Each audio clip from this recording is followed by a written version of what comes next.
Jules travaille pour Charlie Hebdo et au fond de sa grotte, il taille sa série Silex and the City. Réduction du temps de trouvailles, voici le nom du tome 2. Nous suivons toujours la famille Dotcom, une famille en peau de bête. Grâce à la préhistoire, on peut parler de nos années contemporaines, mais aussi grâce à nos années contemporaines, on jette un éclairage particulier sur certains enjeux de la préhistoire.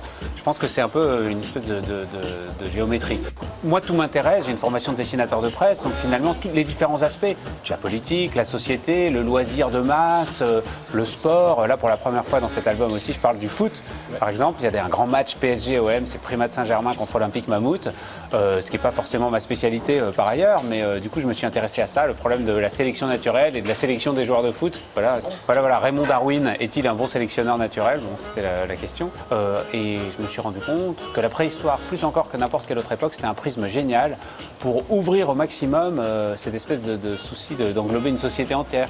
Et le fait aussi que les personnages soient une famille, qu'il y ait plusieurs générations, il y a le grand-père, la grand-mère, les parents, les deux enfants, la fille qui est une espèce de Dolto Sapiens fashion victime qui s'amourache d'un blouson doré d'avant l'âge du fer, et puis le fils qui est alter-darwiniste radical, anti-fourrure, anti-chasse, anti-feu, et qui finalement, dans ce tome 2, finit par ouvrir un magasin Nature et Découverte.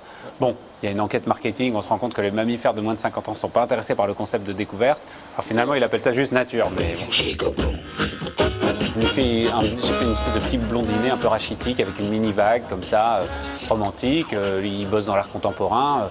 Et par la suite, je me suis rendu compte qu'il ressemblait sensiblement à Jean Sarkozy. Mais c'est-à-dire que je n'ai pas essayé de créer une ressemblance au départ.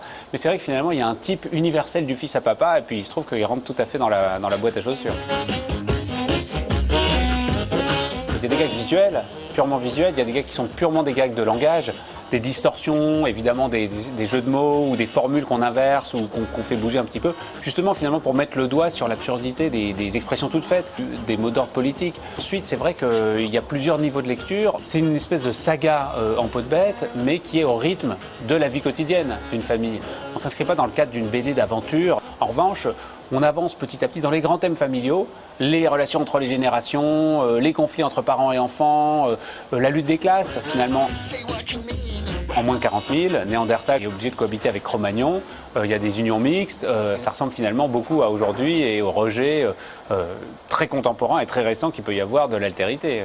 Et à l'époque, d'ailleurs, c'est intéressant. J'en parle pas, je garde ça peut-être pour le tome 3, mais en moins de 40 000, tout le monde est Rome. On n'a pas encore inventé l'agriculture, il n'y a que des chasseurs-cueilleurs, il n'y a pas de sédentaires. Et puis comme il n'y a pas de poules, il n'y a pas de voleurs de poules, donc finalement c'est presque le paradis terrestre.